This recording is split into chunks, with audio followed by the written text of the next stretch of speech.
في 3 حاجات بتبطل الصلاة لازم على كل مسلم ان هو يعرفهم، ورقم 3 هتصدمك.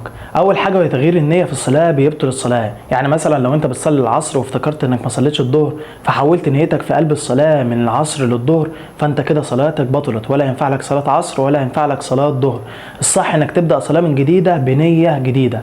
تاني حاجة ان القهقهة او الضحك بصوت عالي بيبطل الصلاة، اما التبسم فلا يبطل الصلاة.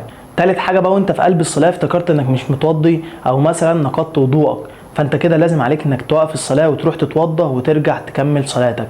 اما لو كملت صلاتك فانت كده صلاتك بطلت. اما لو بتصلي امام فتوقف صلاتك وتروح تتوضى وترجع تكمل صلاتك. اما لو كملت صلاتك عشان انت الامام فصلاتك انت اللي باطلة، واللي بيصلي وراك صلاتهم صحيحة. اما بقى لو جيت في اخر الصلاة وعرفتهم ان انت نقضت وضوءك فصلاتكم كلكم باطلة، والواجب عليكم ان انتوا كلكم تعيدوا الصلاة من الاول تاني. بس كده، ما تنساش تصلي على النبي وتذكر غيرك.